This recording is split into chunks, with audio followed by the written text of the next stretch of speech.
acompañando en este momento. Les recordamos que nos pueden seguir en las redes sociales del Instituto @IEU-UNAL, en las redes de la escuela @ESAPOficial y redes de la Cámara de Comercio @CámaraComeBoc.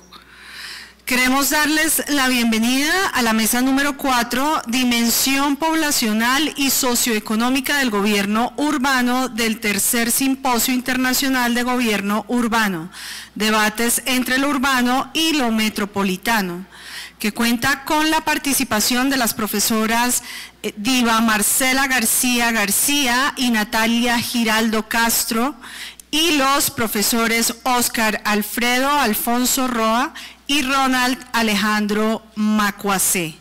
El coordinador de esta mesa es Fernando Viviescas Monsalve, arquitecto urbanista de la Universidad Nacional de Colombia, sede Medellín, Master of Arts de la Universidad de Texas, Austin, Estados Unidos, especialista en vivienda popular del Bus-Centrum International Education, hoy Instituto for Housing and Urban Development Studies of Erasmus University, Rotterdam, Holanda. Profesor Viviescas, lo dejo para que inicie la mesa 4. Muchas gracias, buenas tardes. Una pequeña introducción, simplemente esto yo no expongo, yo no soy expositor, pero quería simplemente plantear esta introducción de este gráfico que me parece muy importante a mí, porque estamos hablando de la población humana. Y más allá de la cuestión demográfica, digamos, me impresiona esta gráfica porque estamos justo en un punto en el que la población humana, y eso ya es una contribución que hace, por ejemplo, Foucault, digamos, ¿no?, de que se considera como una población, para entender toda la cuestión de la biopolítica y lo del poder y todo este tipo de cosas, ¿no es cierto?, relacionados directamente, creo yo, con la cuestión que nos tiene reflexionando en este seminario en razón de los 20 años del Instituto de Estudios Urbanos y la cuestión del gobierno urbano, de cómo se gobierna eso. El punto central que muestran aquí es esta publicación que hicieron en Nature, es que estamos viviendo un punto de quiebre de esa cosa que se llama población humana, que es la especie humana. Y es bien interesante porque estamos justamente en el punto en el cual esa especie de la naturaleza que hace 200 años, hacia el principio del siglo XIX, por primera vez consiguió que hubiese 1.000 millones de sus componentes juntos viviendo sobre la Tierra por primera vez, después de cientos de miles de años de estar sobre la Tierra. Se habían conseguido por primera vez 1.000 especímenes de esos viviendo al mismo tiempo sobre la Tierra. Eso fue hacia el inicio del siglo XIX. Lo interesante es que a principios del siglo XX, más o menos hacia la década de los 30, en 1930, 138 años después, juntamos los segundos 1.000 millones. Y esos 2.000 millones,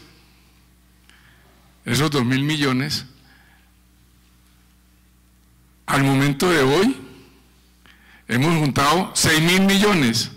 O sea, hemos multiplicado por 4 lo que había hace apenas 80 años. O sea que pasamos desde toda la eternidad a conseguir 1.000 millones, a después 130 años, y después hemos venido juntando desde a 1.000 millones hasta el último fue como casi 14 años juntando 1.000 millones. Pero el punto fundamental es que llegamos, ahora tenemos algo así como 8.000 millones y pico, y ahí empieza un cambio de una tendencia, y parece ser que no vamos a llegar a ser más de 11.000 millones, si alcanzamos, pero lo vamos a hacer al final del siglo. O sea que tenemos 70 años y ahí no vamos a aumentar sino 3.000 millones, o sea la mitad de los 6.000 millones que aumentamos de hace 80 años para acá. Eso en términos de una especie tiene un cierto significado. El problema de esa especie es que es una especie que puede pensarse a sí misma, que es un poco lo que vamos a hacer ahora para mirar en el caso de Colombia con las ponencias que están presentando nuestros panelistas y que yo me voy a terminar de presentar. Pero lo que quiero decir es que estamos en un momento crucial de la especie. Cualquier cosa que sea lo que pase hacia el final, digámoslo así, ¿no es cierto?, en términos de la especie misma, de lo que somos nosotros como esencia de los componentes de la vida sobre la Tierra, estamos en un punto de quiebre. Y ese punto de quiebre lo señala la metrópoli contemporánea, porque esa metrópoli la hicimos después de que aumentamos la mayor cantidad de nosotros, llegamos a tener como hábitat las metrópolis que tenemos en este momento. Y parece ser que lo que va a hacer es simplemente a fortalecer ese hábitat. Y yo pienso que todavía no sabemos cómo manejarnos en ese hábitat. Si atendemos, por ejemplo, el genocidio en Gaza, podemos ver, por ejemplo, que la destrucción de la máxima construcción que esa especie ha hecho en la existencia, que son las grandes ciudades, las grandes metrópolis, esas son nuestras grandes creaciones, pues estamos destruyéndola del todo para borrarla, para volverla a construir, digámoslo así. Ese es el punto en el que estamos ahora. Vamos a mirar, en el caso de Colombia, cómo nos hemos manejado esto y cómo se mide esa forma de comportarnos como especie. Vamos a hacer un ejemplo. Ese es el marco general. Yo quería simplemente introducir con esto el trabajo que ustedes han hecho cada uno y me voy a permitir entonces, con este orden que nos dieron aquí, que vayan presentándose cada uno de ellos, ¿no es cierto?, con sus temas. El primero que va a presentar es el doctor Óscar Alfredo Alfonso Roa. Él es doctor en planeamiento urbano y regional y economista, profesor emérito de la Universidad Externado de Colombia, investigador asociado reconocido por MinCiencias, coordinador de la colección Economía Institucional Urbana y los observadores Hambre Cero, Malnutrición, Pérdida y Desperdicio de Alimentos, Célula, Coalición de Estudios Laboratorios de Usos Lícitos de los Alcaloides y Metromun, Coyuntura Metropolitana y Municipal. Diseñó y organizó la especialización en Economía Regional y Urbana y la maestría en Economía del Desarrollo Metropolitano y Regional. Y yo tengo el gusto de conocerlo hace mucho tiempo y de admirar su trabajo. Él va a presentar la ponencia El Índice de Desarrollo Humano Alternativo, una medida de las brechas socioeconómicas y poblacionales a escala municipal. Usted le va a dar ejemplo a sus colegas para no demorarse más de 20 minutos, porque eso es lo que me dijeron que cada uno podía manejarse, y después miramos eso. Entonces, con ustedes el doctor Óscar Alfredo Alfonso Roa. Muchas gracias. Buenas tardes a todos. Mira. No, esto es para que quede grabado, para que usted no… Bueno. Mil gracias. Entonces, para empatar con la introducción de Fernando, no sin antes darle las gracias a la esencia del Instituto de Estudios Urbanos, que es la gente, ¿no, Fernando? Jensi Contreras, que me invitó, a Claudia, a todos los que han estado pendientes de esta ponencia. GBD es Global, a ver, ¿qué es lo que traduce? Bueno, GBD es la ONG que financia Bill Gates y Melinda Gates. Y párenle bolas a ese señor debe estar sentado acá, porque él sabe mucho más de lo que pasa. Él ha cogido su fortuna, ha financiado GBD, que es una cantidad de médicos, estadísticos, demógrafos, en fin, de todo el mundo, y han producido los dos últimos trabajos para mí los más serios sobre esta materia. Fernando, GBD dice que no vamos a llegar a los 10.000 millones de habitantes y que el punto de inflexión es 2060, ¿sí? ¿A qué se refieren esos dos trabajos?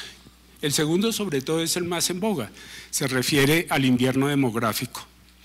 Entonces, el fenómeno de la caída de las tasas de fecundidad, que ya Diva me corregirá, pero hace 60 años ya se tenía un indicio, tenía un problema y era la gran disparidad en todas las regiones del mundo.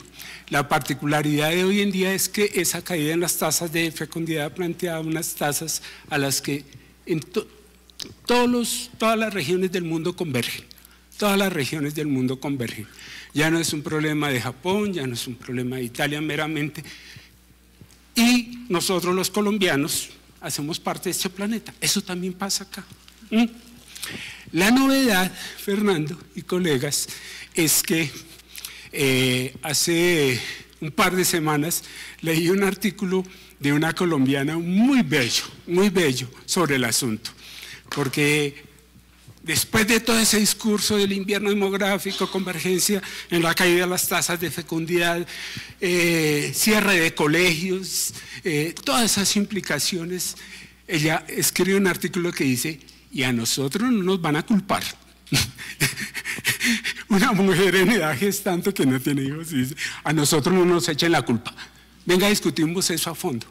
Y yo creo que esa sí es la antesala que yo quisiera hacer aquí con Natalia para nuestra discusión con mis colegas.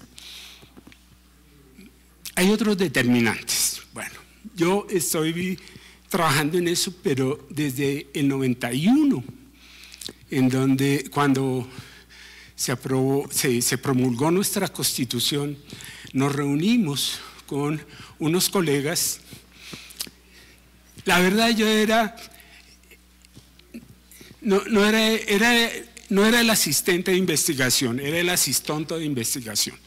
Entonces, como asistente de investigación, los grandes cacaos de ese grupo eran Samuel Jaramillo, que debía habernos acompañado hoy, estaba Edgar Reveis, que preside la Academia Colombiana de Ciencias. Entonces, en fin, y éramos como 6 o 7, dijeron, no es el momento, llegó la descentralización política, fiscal, administrativa, ahora sí vamos a diseñar un dispositivo para medir la coyuntura municipal. Y conseguimos plata del DANE y se hizo una metodología, mire, sensacional para medir la coyuntura municipal. Y nunca la pudimos medir. Pero el documento es muy bueno. Yo se lo recomiendo, por ahí anda. ¿Por qué no pudimos hacer la medida de la coyuntura municipal? Por una sencilla razón, casi todas nuestras variables eran censales.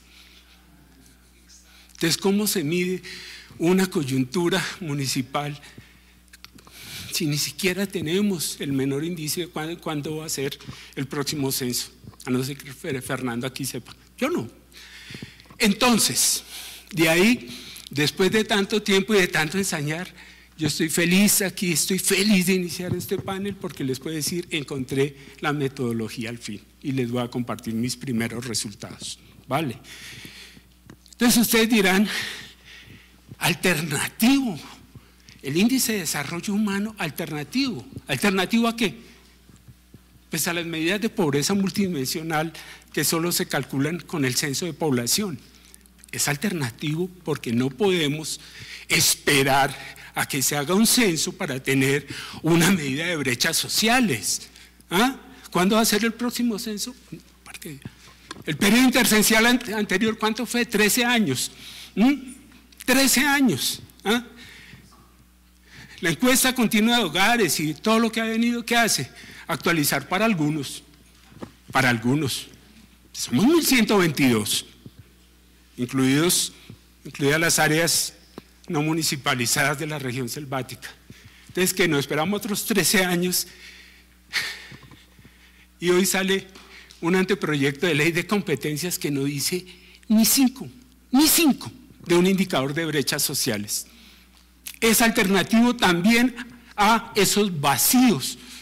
Yo no sé en manos de quién cayó esto, pero lo que podría ser la reforma social más crucial que todos los de mi generación por lo menos hubiéramos podido ver, yo creo que por lo que hemos visto va a ser un fracaso. Vamos a perder esa opción. No puede ser. Adelante. Entonces, eso es lo alternativo. ¿Cuál es el contexto? Yo hice esta simulación para provocar.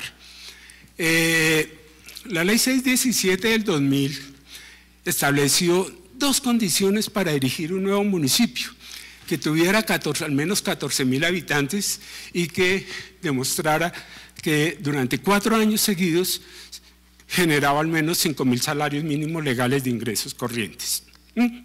Bueno, con base en esos criterios me pregunté, supongamos que el año 23 es el año fundador y se expide esta ley con otro contenido.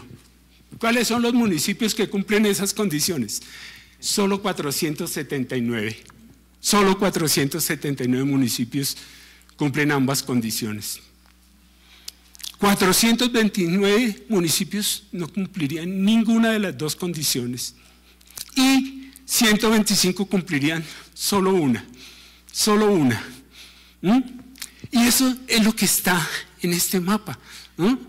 En verde los que cumplen todos los requisitos, y miren ustedes la particularidad en los tonos rosados y rojos, Humberto, los que no cumplen, sobre todo ¿dónde están? En la zona de mayor urbanización de este país. Vaya que hemos fragmentado este territorio a la guachapanda, y eso es lo que tenemos. No sé si les parezca conveniente poner eso de contexto, a mí sí, para hablar de la cuestión poblacional. Adelante. Entonces, después de tantos años, 35 de la Constituyente, adelante, encontré una fuente para hacer buena coyuntura municipal en el sentido no solo de medir autonomías y cosas así, sino lo que para mí es central, y ya lo dijo Fernando también, esa esencia de lo humano, pues el índice de desarrollo humano. Pongámosle eso una medida a ver cómo es este asunto. Desde 1990, Naciones Unidas calcula el índice de desarrollo humano con la metodología de Amartya Sen, que es un enfoque de capacidades. Entonces, tiene 3 grandes componentes: salud, educación y renta. Salud. Está fundado en la idea de que todos los seres humanos aspiramos a tener a una longevidad saludable. ¿Lo aceptarían? No lo sé, pero es una buena premisa de partida. Conocimientos para la vida en educación. Me va a ver cómo es que se va a defender usted. Y renta, hay que tener plata en el bolsillo para comprar alguito. Entonces, en salud, lo que se adoptó fue el indicador de esperanza de vida al nacer de cada país. Educación, la tasa de alfabetización de adultos y el índice de la matrícula combinada. Y la renta, el Producto Interno Bruto per cápita, es un indicador que se mueve entre 0 y 1 y tiene como propiedad fundamental de que es crecientemente monotónico. ¿Qué quiere decir monotónico? Que con el paso del tiempo los cambios son marginales muy pequeños para pasar, ¿no? Para elevar un punto a otro, es muy, muy difícil, ¿no? ¿Qué hice yo entonces? Adelante, copié Sen, pero lo copié pensando en las realizaciones. Ahí tomo distancia de Naciones Unidas y tomo medidas que son complicadas, que son realmente complicadas de manejar. Pero bueno, cada uno tiene su forma de matar tiempo. Yo no uso celular, por ejemplo. Entonces, ese era un chiste. Pueden reírse, por favor. El índice de desarrollo humano alternativo, en lugar de esperanza de vida al nacer, yo lo que cojo son los registros de defunciones de este país, los registros civiles.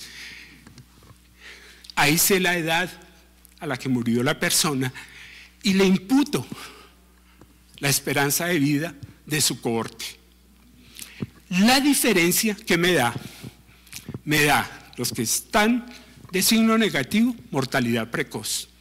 ¿Cuántos años de vida dejó de vivir mi anterior rector, que se murió el año pasado?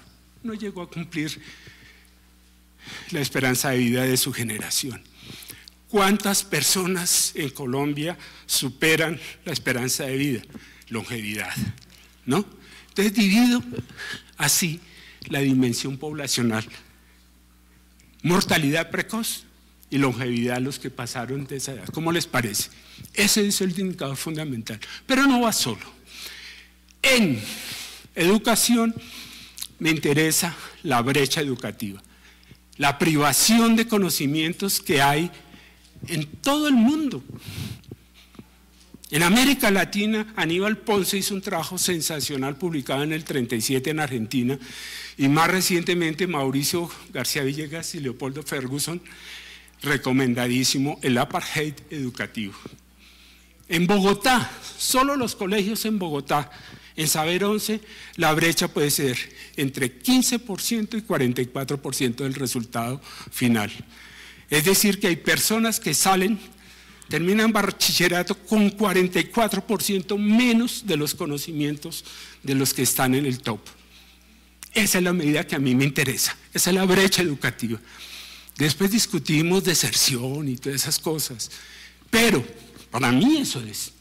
Y la pregunta es ahí, ¿usted cómo arma una sociedad meritocrática, una sociedad de cooperación entre iguales con una brecha del 44%? El tercero es el ingreso per cápita. Adelante. Entonces, bueno, adelante. Si quieren el álgebra, por favor, en la página del externado ya pueden recuperar documento de trabajo 85 y van a ver esto y algo más. Resultados para 2021, yo lo hago trianual. Trianual porque, por una razón, hay que controlar la volatilidad de ciertas variables. Si lo acumulo no pasa nada, no pasa nada. Es más, hay mayor consistencia estadística, mayor representatividad y podemos descubrir un poco de cosas que no hemos descubierto al imputar, por ejemplo, ciclo de vida. Es impresionante lo que tenemos ahí, es impresionante. Realmente, de las 10 primeras causas por las que mueren los niños, ¿sí? De las 10 primeras causas, 5 tienen que ver con problemas respiratorios. Yo no soy médico, tampoco soy forense, pero no soy bobo. Entonces, lo que hago es ir a los manuales de medicina, que eso están disponibles para todo el mundo, y encontré la causa que es común a esa causa de defunción: insuficiencia placentaria. Por insuficiencia placentaria también es que nacen los 7 mecinos. Levanten la mano los 7 mecinos. Bueno, no, mejor no. Me escaché, perdón. Pero esa es. Imagínense ustedes cuántas madres mal alimentadas en periodo gestante tenemos para que sean de las 10 primeras causas, 5 que tengan que ver con insuficiencia placentaria. Entonces yo los invito a discutir eso en esa dimensión que tú señalas del humano. Y este índice da para discutir esas cosas. Esto es lo que hace Naciones Unidas a escala global año a año. Desde 1990 clasifica muy alto, alto, medio, bajo. Yo voy a conservar las escalas que ellos tienen. Adelante. Entonces, estos son los 3 componentes ya a 2021. En este momento ya estoy terminando 2024. Y quiero contarles después de qué se trata esto. Entonces, este es el índice de mortalidad precoz, ¿sí? Este es el índice de mortalidad precoz. Ahí lo tienen ustedes, muy alto, en verde. Perdón, mortalidad precoz, no, longevidad. Como es un índice a la positiva, los que están en verde son los que tienen menos mortalidad precoz. Y así, en escala descendente, los que están en gris es aquellos donde hay, él ya se la había pillado, créale. Entonces, lo que están en gris es donde hay más mortalidad precoz. Miren esa vaina, mortalidad precoz. ¿Nos quedan cuánto? 5, rápidamente. ¿Dónde hay mayor mortalidad precoz por homicidio? Bajo Cauca antioqueño, por ejemplo. ¿Por qué? Homicidio de jóvenes, para no ir más lejos. Esta es la brecha en Saber 11 en Saber 11, mezclada con analfabetismo. Y esta es la brecha de ingresos. Ustedes ven San Martín, meta el paraíso de los ingresos, ¿no es cierto? Él es de San Martín, ya lo vieron ustedes. Ha asistido a los conciertos de Mar Anthony, todas esas vainas que hacen allí con toda la plata que se ganan de la regalía. Bueno, los tres dan resultado el índice de desarrollo humano. Adelante. Este es el índice de desarrollo humano. Tenemos 7 municipios en nivel muy alto. 7. Eso es una pena. Eso es penoso. En alto, 89. Medio, 713. Bajo, los que están en gris, 313. Miren esa tendencia. Alta Guajira, corredor del Pacífico, andén alto, medio, bajo, región selvática, buena parte de la región orinoquense, buena parte del macizo caucano, en fin. Ese es el resultado. Adelante. Lo comparé con índice de pobreza multidimensional. Hay una correlación como la que esperaba. No hay problema, adelante, no es lo mismo, obviamente. Y veamos la utilidad. Hoy desertificaron a Colombia por áreas cultivadas. Todavía nos comemos el cuento de que todos somos una partida de narcotraficantes, eso es mentira. Esas 253.000 hectáreas solo significan el 6 por 1000 de la frontera agrícola colombiana. ¿Cuál que nadamos en coca? No nos demos tan duro, eso es mentira. Pero lo que les puedo decir es lo siguiente. Entre más bajo sea el índice de desarrollo humano, más áreas sembradas para cultivos ilícitos, en este caso coca. Es decir, la desigualdad no se resuelve con glifosato. Yo se lo dije a García Peña, nuestro embajador, vamos a discutir esto desde otra perspectiva. Eso es lo que tenemos. Tibú y Tumaco son los municipios con mayor área cultivada en coca y son los de menor desarrollo humano entre los municipios cocaleros. Adelante, voy a concluir ya, Elizabeth, aquí. Este es mi trabajo sobre sobre zonas metropolitanas. Yo voy a coger aquí solamente las que están en la fase avanzada de metropolización. Y ahí están los índices de desarrollo humano entre paréntesis para cada uno. En la sabana de Bogotá, el más elevado, Cota. En el Valle de Aburrá, Envigado. Noten ustedes, ningún núcleo metropolitano tiene el índice de desarrollo humano más elevado. Más elevado. Y tenemos esos rasgos que los voy a resumir en el siguiente slide. Adelante. Miren. Rápidamente para ver desarrollo humano en las zonas metropolitanas. Ningún núcleo metropolitano hace parte del grupo muy alto del desarrollo humano y ahí hay que trabajar. Nuestros núcleos metropolitanos son de una inequidad la berraca. Eso es lo que dice el primer punto. Cali, Barranquilla, Pereira, Cúcuta y Cartagena son los núcleos metropolitanos con menor grado de desarrollo humano, pues hacen parte del grupo medio. Ningún municipio en proceso de metropolización hace parte del grupo bajo del desarrollo humano. El desarrollo humano de todos los municipios de las zonas metropolitanas de Barranquilla, Pereira, Cúcuta y Cartagena converge a un nivel medio.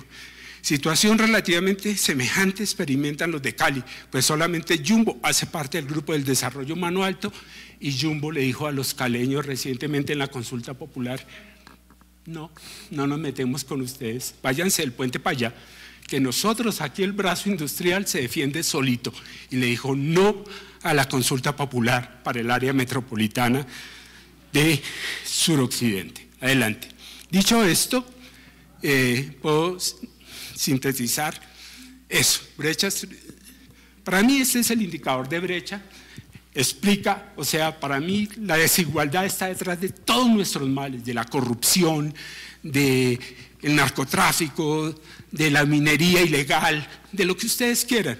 Resolvamos desigualdad y después vamos a ver que sí somos capaces de tener un nuevo país como el que pensamos en el 91 cuando empezó esta bendita aventura. Siguiente. Muchísimas gracias.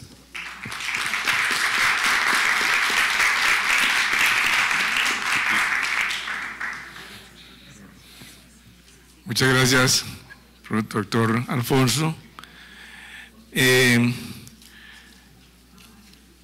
Este tipo de presentaciones que hace Óscar me parece a mí fundamental, y aprovecho para decir algo, digamos, que de todas maneras esto es un avance muy grande en términos de responder por la búsqueda de conocimiento sobre las condiciones de existencia en las cuales vive la población colombiana.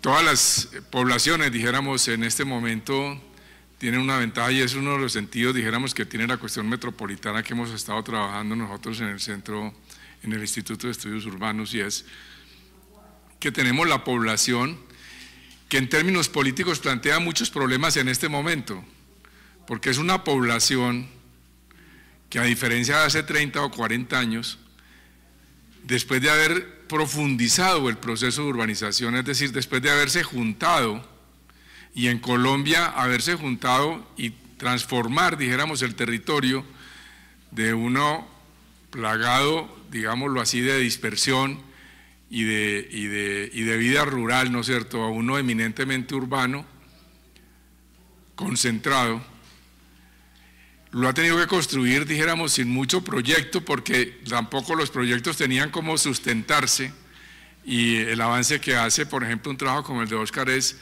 mostrar el grado de desconocimiento que se tenía sobre las condiciones de existencia. Ahora esa población está concentrada, ha potenciado y ha dado una demostración clara de la capacidad creativa que esa población ha ido desarrollando, que son las ciudades colombianas, que son una extraordinaria condensación de creatividad y de imaginación, y obviamente, por tanto, de inteligencia, al transformar absolutamente todo, desde la tierra hasta la energía, en las ciudades que tenemos ahora. Pero ese trabajo se ha hecho en gran medida saliendo de un proceso de desconocimiento de las condiciones de existencia, a uno en el que en este momento, por ejemplo, empieza a mostrar una gran capacidad, no solamente de comprensión de las condiciones que tiene, sino de encontrar también formas para profundizar ese conocimiento, como podemos ver en lo que acaba de presentar Óscar Alfonso, ¿no es cierto?, en términos de dar marcos de reflexión y de interpretación de las condiciones de existencia. Y eso crea un problema muy fuerte en el ámbito político, porque la política colombiana, la política en general del ámbito político colombiano, permanece aferrado a formas de interpretar la sociedad de hace siglos, de hace 50, 60 años, y entonces hay se presenta una situación de una coyuntura que es muy interesante, que es muy trágica, ¿no es cierto?, pero que es necesario vivirla, y es que el marco de la política, que se supone es la que maneja la posibilidad de la construcción de la forma de la sociedad, está trazada en términos de la capacidad creativa y de imaginativa de la población, que ya puede demostrar que tiene con qué crear cosas nuevas y crearlas muy fuertes, y crearlas en las peores condiciones posibles, porque las ciudades colombianas, a diferencia de todos los países latinoamericanos, es un proceso de urbanización fantástico, hecho en el marco de la violencia más absurda y más terrible que le puede haber pasado a alguna sociedad. Por eso es importantísimo, ¿no es cierto?, cuando empiezan a aparecer nuevas marcas y nuevas formas de reflexión y de confrontación de las formas de existencia, para mostrar hacia adelante y lanzar, dijéramos, esta sociedad hacia adelante. En ese sentido, ¿no es cierto?, viene la siguiente ponencia que va a presentar la doctora Diva Marcela García. Ella es docente e investigadora del área de demografía y estudios de población de la Universidad Externado de Colombia, es asesora del Ministerio de Vivienda, Ciudad y Territorio, socióloga, máster en urbanismo y en estudios territoriales y de la población, doctora en demografía por la Universidad Autónoma de Barcelona. Su campo de investigación se ha centrado en las implicaciones de la dinámica demográfica y poblacional en la planeación urbana, en la planeación territorial y del desarrollo, con énfasis en los procesos de transformación de las estructuras de la población y los hogares y su relación con la demanda y uso de la vivienda, las previsiones del cuidado y la protección social. Su ponencia se llama Cambios poblacionales y gobierno urbano, desafíos en las etapas avanzadas de la transición demográfica. Por favor, profesora. Gracias, profesor.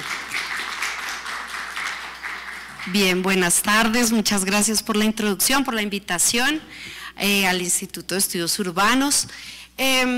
La presentación que yo voy a hacer en este momento recoge una serie de reflexiones que venimos haciendo con distintos grupos de investigación y es una manera un poco diferente de ver el problema demográfico, de ver el problema poblacional en una lectura territorial y en este caso pues aterrizada a los desafíos del gobierno urbano. Como ven, vamos a hablar de la etapa avanzada de la transición demográfica y por eso voy a arrancar con esta descripción muy rápida de lo que es la transición demográfica, que ya la ha anticipado el profesor Oscar Alfonso. Este concepto nos sirve para describir cómo hemos ido cambiando de una forma antigua de reproducirnos como sociedad, de reproducirnos como población humana, a una forma moderna, que es en lo que estamos hoy y lo que supone una serie de desafíos que vamos a comentar a continuación. ¿Cómo era nuestro mecanismo antes? Yo siempre pongo esta gráfica, pero al final lo que la gente siempre se lleva son los dibujitos, porque es lo que se nos queda instalado más fácilmente en la retina. ¿Cómo era nuestra forma de reproducción biológica como especie antes? Pues nacíamos muchos, moríamos muchos, ¿no? Era una forma de reproducción sumamente ineficiente. ¿Qué ha venido pasando? Pues hemos disminuido esas dos tasas, ¿no? La tasa de fecundidad o de natalidad y la tasa de mortalidad a ritmos distintos que implican, que tienen implicaciones distintas con respecto a el ritmo de crecimiento y al tamaño de la población. De manera que esa descripción que nos hizo el profesor Viviescas iniciando esta sesión, pues se enmarca justamente en esta transformación. Es lo que explica ese cambio en el ritmo de crecimiento poblacional que venimos observando. Nosotros en este momento en Colombia estamos muy avanzados en la transición demográfica. Hemos reducido nuestras tasas de mortalidad de una manera bastante ágil, sobre todo la mortalidad infantil, y nuestras tasas de natalidad lo estamos viendo en todos los periódicos, en todos los medios, vienen desplomándose de manera muy acelerada. Sin embargo, ese proceso pues es altamente heterogéneo en función de la zona. Acá tenemos una clasificación que se hace del avance de la transición demográfica en función de los departamentos de nuestro país, tomado de mi compañero Juan Andrés Castro, el texto que produjo para el 2022 con base en los datos censales del 2018. Y aquí, digamos, quedarnos con dos ideas. Una, que en Colombia estamos en una etapa avanzada de la transición demográfica, y dos, que pues hay una alta heterogeneidad de este avance del proceso de transición demográfica en nuestro país. Sin embargo, lo que nos va a interesar en esta presentación no es el efecto de la transición demográfica en el tamaño poblacional o en su ritmo de crecimiento o de crecimiento que anticipamos, sino que me voy a enfocar en las estructuras. La distribución por edad, normalmente es por sexo y por edad, en este caso nos vamos a quedar con la distribución por edad, que implica cada momento de la transición demográfica. Aquí un ejemplo muy pedagógico nos muestra cómo en las primeras etapas, estas se supone que son pirámides demográficas, pirámides poblacionales, que van perdiendo esa forma de pirámide en la medida en que avanza la transición demográfica. Veamos el escenario inicial en el que tenemos una pirámide propiamente dicha, la que le dio el nombre, como la imaginábamos, era una pirámide de una población joven que tenía pues altas tasas de natalidad, altas tasas de mortalidad, lo que le daba, digamos, que esta composición a su población, ¿no? Una población sobre representada en los niños, que luego se van muriendo muy rápidamente. Y poca gente llegaba al final de su vida. ¿Qué va pasando con el tiempo? Con el avance de esa transición demográfica, pues lo que tenemos es unos cambios en esa pirámide. Pasando, después de ese escenario, podemos identificar una pirámide que nosotros llamamos pirámide estacionaria, que equilibra la participación entre población joven y adulta, ¿no? ¿Esto por qué? Porque se reduce la fecundidad y hay una capacidad de supervivencia de esas generaciones numerosas. Eso es lo que vamos a denominar la ventana demográfica, un momento en el tiempo en el que tenemos muy buena cantidad de población en edades laborales contra muy poca población o menor cantidad de población en edades infantiles, porque hemos reducido la fecundidad. Y en ese momento de la pirámide estacionaria todavía no tenemos generaciones numerosas que lleguen a la vejez y vivan vidas largas y duraderas. Lo que sí vamos a tener en el escenario siguiente, que es la pirámide regresiva, que es la pirámide que describe un escenario de envejecimiento poblacional en el que esas generaciones numerosas que teníamos en la pirámide estacionaria en las etapas laborales, pues envejecieron, ¿no? Llegaron a edades avanzadas como triunfo de garantizar vidas largas y duraderas. Esto es lo que ha pasado en todo el mundo, pasa también aquí en nuestro país. Vemos aquí la comparación de las estructuras poblacionales en el 2000, esa era en el 2000, no era 2020, sino en 2000 y 2025. Vemos el cambio tan importante que hemos tenido en términos de la composición por edad, y aquí lo vemos más claramente en términos de la participación por grupos etarios en nuestro país. Y lo que se prevé. ¿Qué es lo que vemos? Pues una curva de la población infantil en franco descenso, un aumento que a la larga bajará, ¿no?, de esta población en edades laborales de 15 a 59 años, y una trepada de la población mayor de 60 años, que no es ya, ¿no? Esa situación no estamos allí todavía.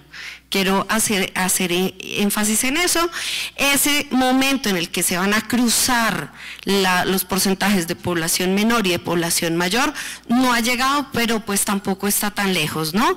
Estamos esperando que eso suceda hacia 2035, cuando tengamos más aporte de la población mayor que de menores.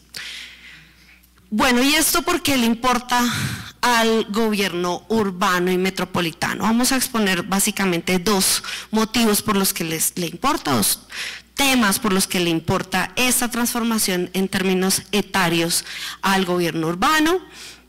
Y es que aquí es muy importante empezar a identificar cómo cambiamos el para quién se gobierna en las ciudades, ¿no?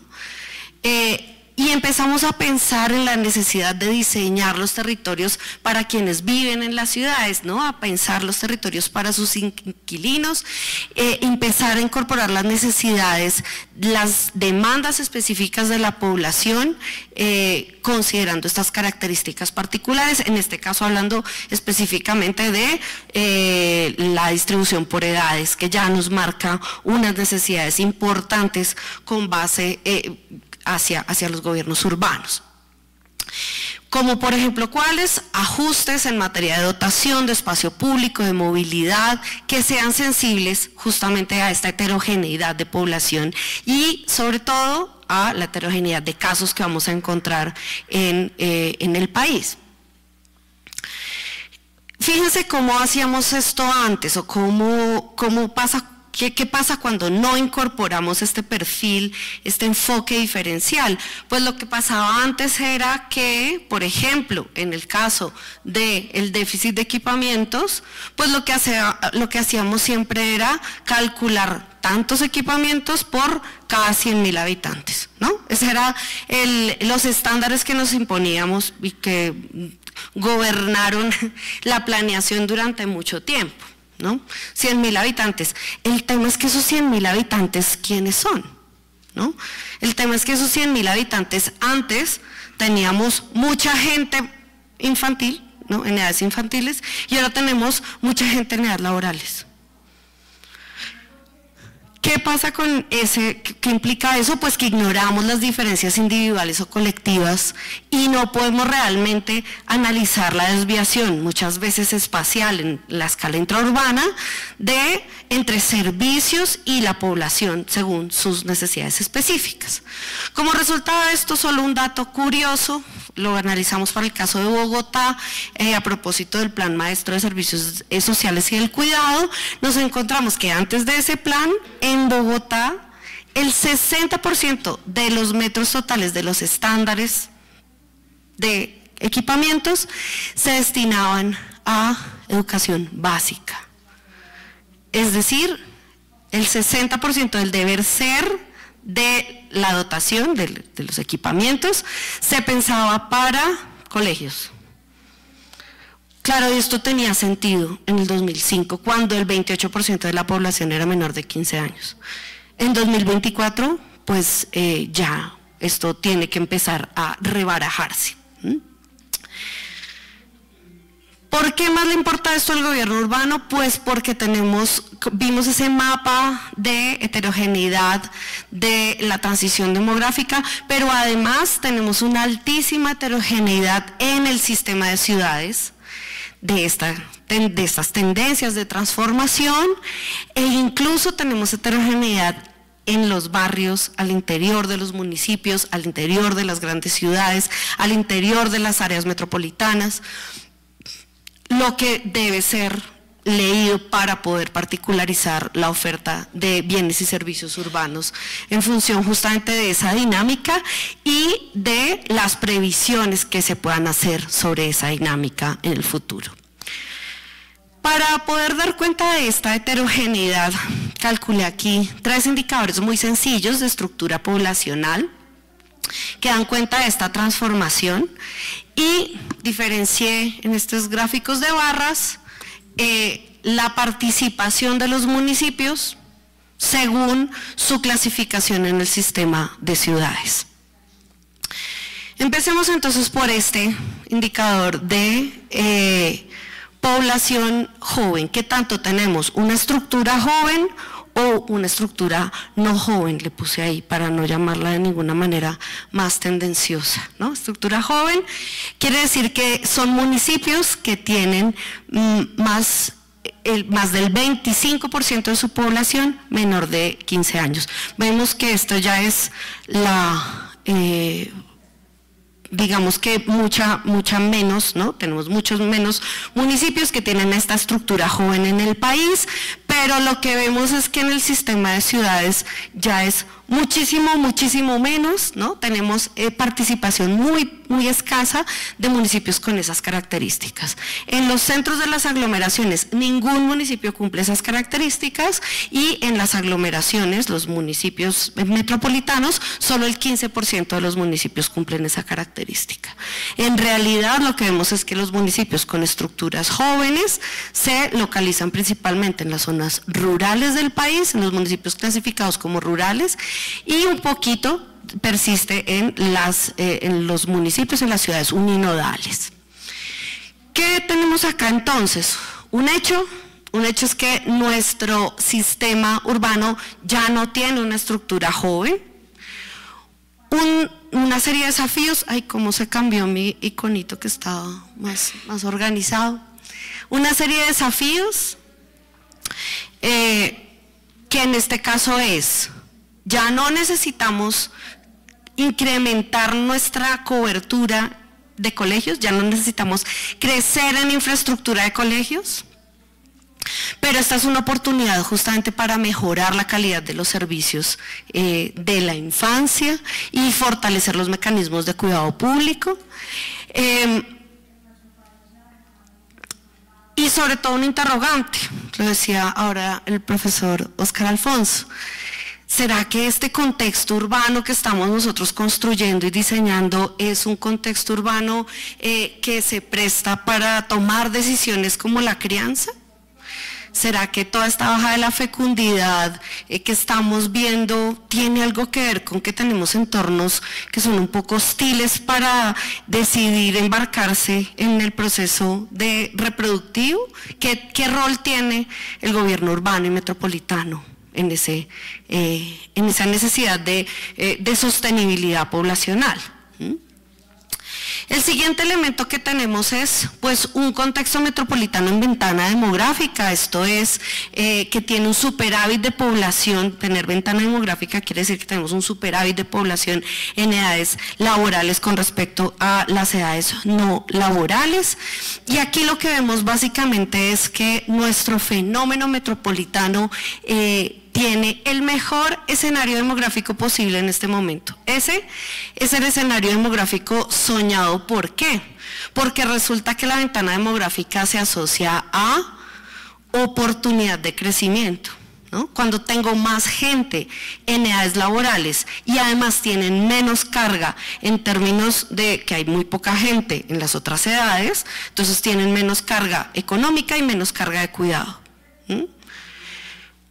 Luego, cuando hablamos del invierno demográfico, yo digo, calma, no hemos llegado allá.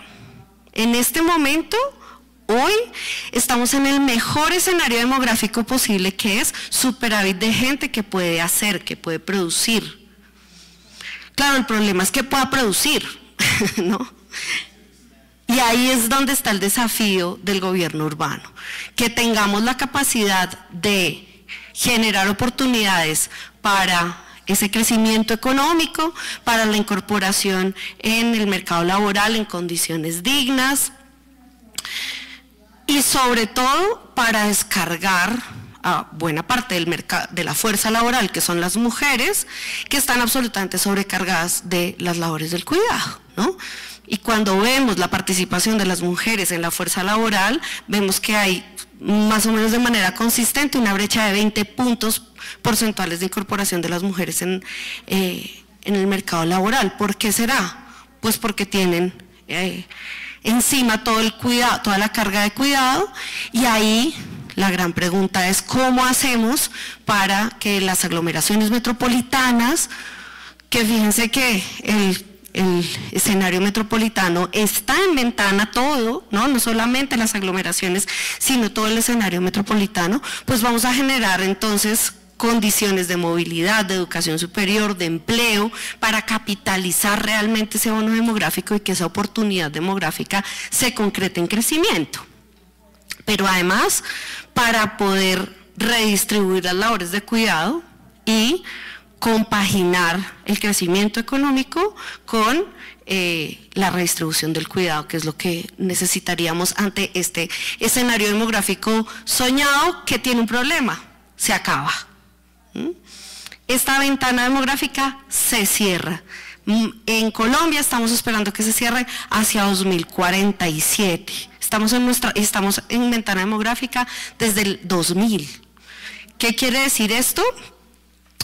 Con mi último minuto, pues que por supuesto viene el escenario de envejecimiento poblacional en el que no estamos aún. Fíjense, este es el caso, esta es la distribución del índice de envejecimiento que relaciona la cantidad de personas en edades mayores de 60 y los niños menores de 15 años. En Colombia en este momento no tenemos un proceso avanzado de envejecimiento poblacional, no estamos allí, pero no se demora tampoco mucho, ¿no?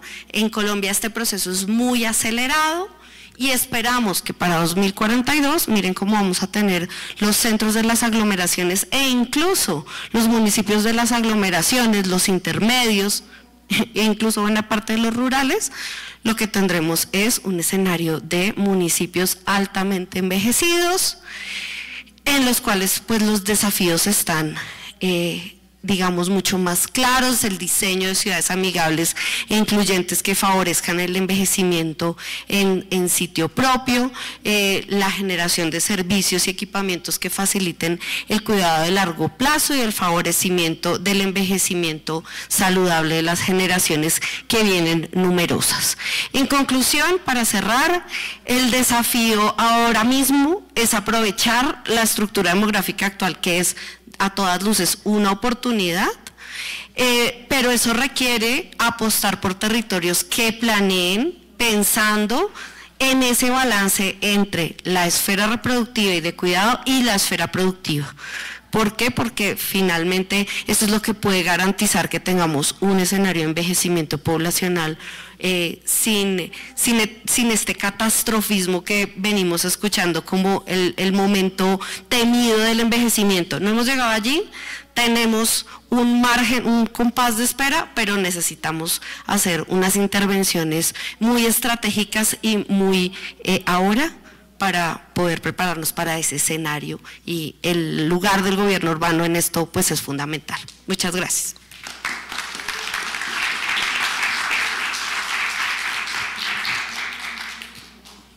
Muchas gracias, doctora García. Creo que podemos seguir la línea que hemos hablado en las primeras intervenciones, digamos, en la perspectiva de que la profundización en los marcos de análisis y de estudio pues nos van dando elementos con los cuales se va llegando a establecer lo que yo pienso que es un cierto equilibrio, digámoslo así, en términos de las preguntas que se tienen que hacer para la política, digamos. Es decir, cuando uno puede pensar en este momento y leer, como hace la doctora García, un momento promisorio en términos de la capacidad productiva, digamos. Entonces uno dice, bueno, ¿y cómo entonces se puede seguir pensando que todavía la gente anda pensando solamente en la satisfacción de las necesidades básicas insatisfechas y no, más bien, está pensando en la construcción de un marco económico productivo que le permita tener una vida digna, donde la dignidad de la existencia pueda potenciar el ser hacia el futuro? Y por lo tanto, entonces, poder entender que la transformación que se está dando en los centros urbanos, en las metrópolis, digámoslo así, ¿no es cierto?, está exigiendo del conocimiento, de los centros de pensamiento, de las universidades, de las investigaciones, una capacidad de incidir en las formas de definir lo que pueden ser los referentes políticos y el ámbito de la política, digamos, para no seguir pensando en el ámbito de la política que el problema es ver cómo se le da de comer a una gente que está muerta de hambre, cuando esa gente no solamente ha sido capaz de construir lo más grande que hemos construido nosotros, sino que está en una posibilidad grande de imaginar hacia el futuro. Creo que un trabajo como este de doctora García da muchas posibilidades hacia el futuro en términos de hacerle preguntas a los que hacen o a aquella dimensión de la existencia que hace el gobierno urbano, que hace el gobierno en general. Bueno, entonces seguimos. Creo que parte de eso, entre otras cosas, se va a profundizar con el trabajo que nos va a presentar la doctora Natalia Giraldo enseguida. Ella es, la doctora Natalia Giraldo Castro, es socióloga, magíster en estudios de género y especialista en innovación pedagógica, con más de 8 años de experiencia en los sectores público y privado. Su trayectoria profesional se ha centrado en la implementación de enfoques de género diferencial y de derechos de las mujeres, así como en la prevención de violencias basadas en género, la transversalización del enfoque de género y la promoción de ciudades y espacios seguros, equitativos e inclusivos. Ha liderado proyectos con enfoque de género, cuenta con amplia experiencia en procesos de capacitación y facilitación participativa, desarrollando programas formativos, herramientas y metodologías inclusivas para promover aprendizajes significativos. Además, ha investigado y ha sido docente en torno a temas de violencia basada en género en el espacio público y urbanismo feminista, docente del programa Ciudad y Género de Educación, profesora de la Universidad Nacional de Colombia. Por favor, colega.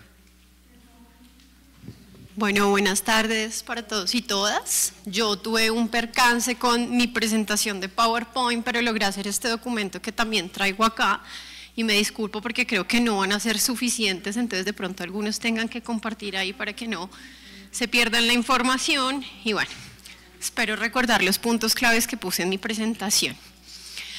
Bueno, mi ponencia se denomina Género y Feminismos y esto que tiene que ver con el urbanismo. Aprovechando además que estamos en la mesa poblacional, pues es clave precisamente preguntarnos pues qué sucede con la mitad de población mundial y qué sucede en las ciudades con las mujeres e identidades diversas. Entonces, como ideas generales, pues bueno, sabemos que las ciudades son el reflejo de las problemáticas que hay, de las dinámicas sociales, culturales, económicas, pero también hay una triste realidad y es que pues, las ciudades lastimosamente también reproducen exclusión, desigualdad y violencias hacia las mujeres y algunas poblaciones marginadas. En ese sentido, también tenemos que reflexionar sobre la forma en que se ha dado la planificación urbana, porque la gran mayoría de personas o de enfoques que hay en la planificación urbana han tendido a priorizar el crecimiento económico e ignorar las necesidades cotidianas y las diversas formas de habitar. Sabemos que la ciudad la habitamos de diferentes maneras y eso también depende del lugar de enunciación, la identidad y bueno, diferentes características personales. Bueno, aquí pues en Bogotá el panorama seguramente no es distinto a grandes ciudades. Y aquí particularmente pues siguen persistiendo diferentes situaciones de desigualdad, entre esas la inseguridad en el transporte, falta de estructura accesible y la invisibilización del cuidado, que ya pues Diva lo mencionaba. Entonces, en este sentido, pues mi ponencia también es un poco más propositiva y reflexiva para entender, bueno, ¿por qué el enfoque de género serviría o esto cómo se come o cómo se hace, que tiene que ver un poco con las ciudades?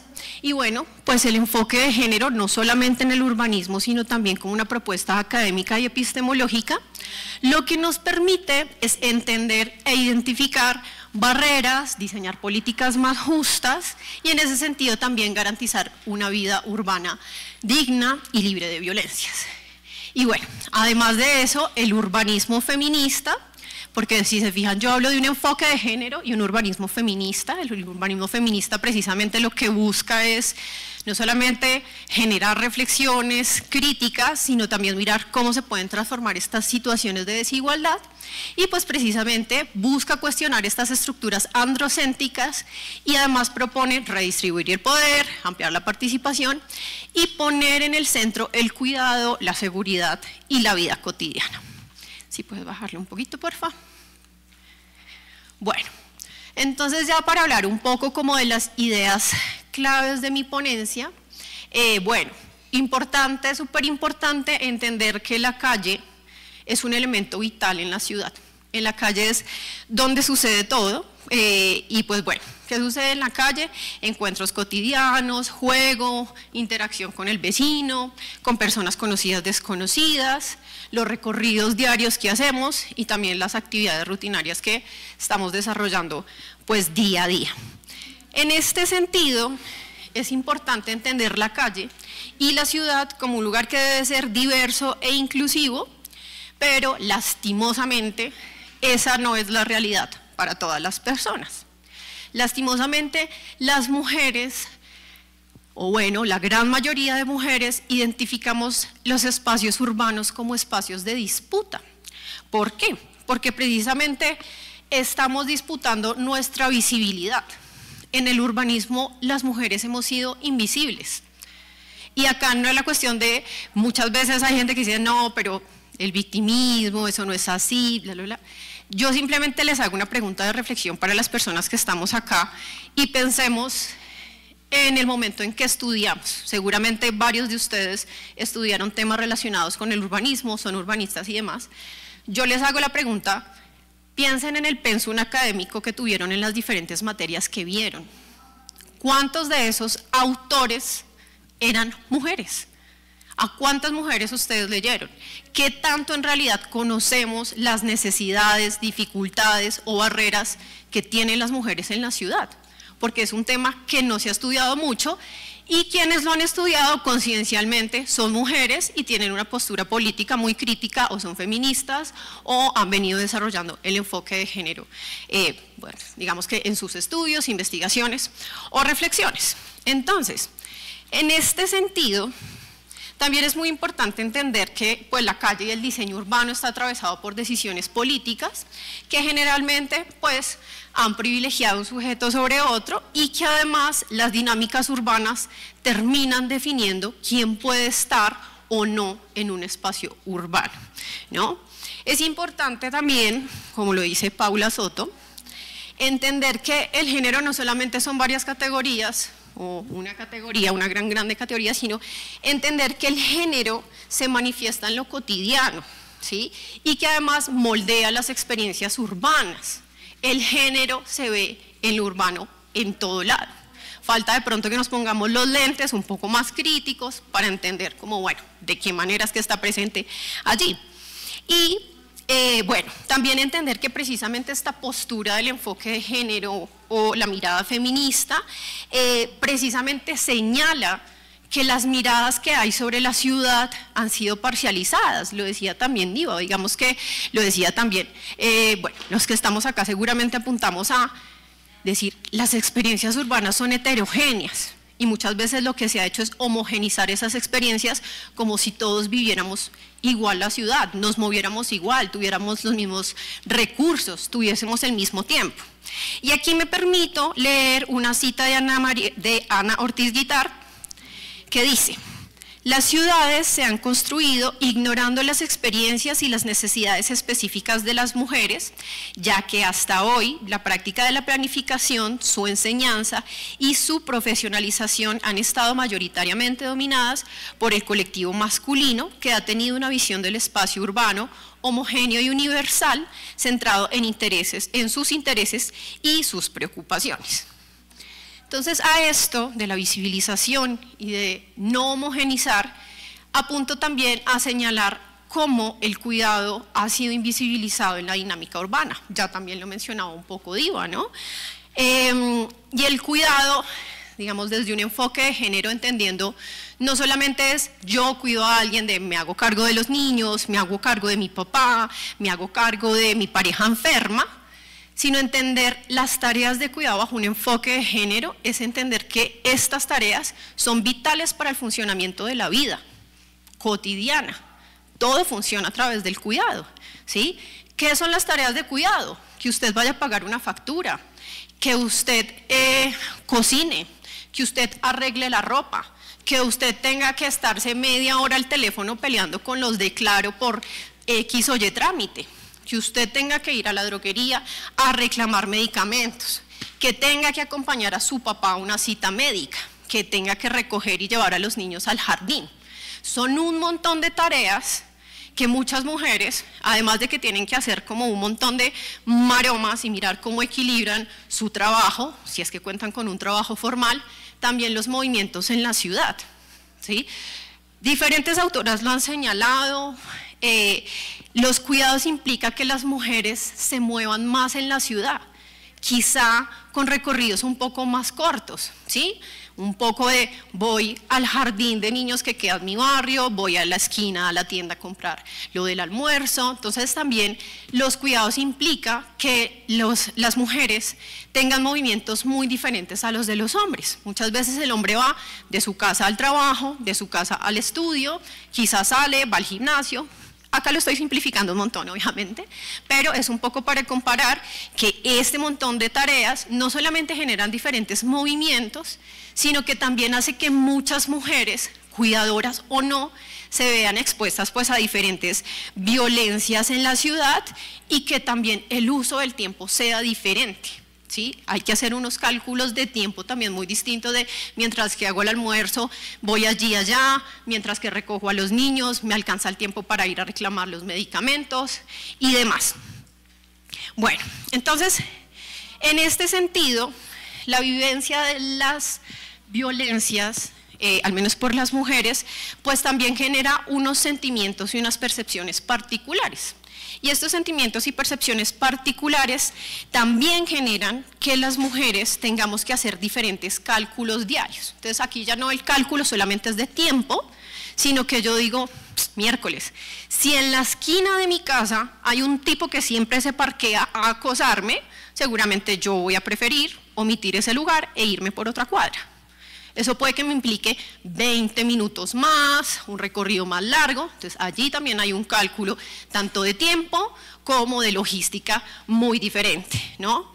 Y bueno, también es importante entender que estas discusiones que estoy mencionando muchas veces se han remitido al ámbito privado. Entonces, como que se cree, que aquí hago un paréntesis muy grande también en el trabajo de violencias de género, y es que igual la violencia pasa tanto en el ámbito privado como en el público, ¿sí? Hay cifras muy dicientes donde muestra, por ejemplo, que las agresiones sexuales a mujeres y niñas al interior del hogar suceden a manos de familiares, conocidos, amigos.